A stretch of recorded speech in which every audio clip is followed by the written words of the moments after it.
Welcome to our channel. Today we how to activate Slack workflow automation with Workflow Builder, full guide step by step clearly.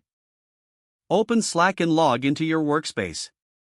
In the left sidebar, locate and click on the Workflow Builder option. If you don't see it, click on More to find it.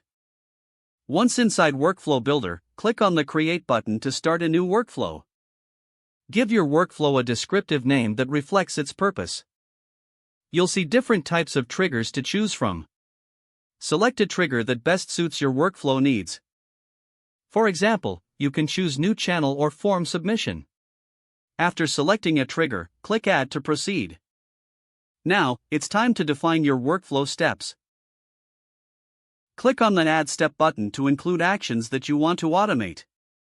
You can choose from various actions such as send a message or post a form. Select the action you want and configure it by filling in the required fields. Make sure to specify recipients, messages, or any specific parameters relevant to your action.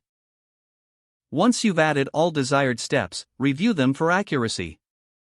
If everything looks good, click on the Publish button to make your workflow active. Your Slack workflow automation is now ready to use. To test it, initiate the trigger you selected earlier. Observe the automated responses or actions to ensure they function as intended. You can always return to the Workflow Builder to edit or update your workflow at any time. Explore additional features to further enhance your automation. Consider integrating apps from the Slack app directory for more advanced workflows. With these steps, you can streamline processes and improve team collaboration effectively. If the page does not load, refresh the browser or try again in a private or incognito window.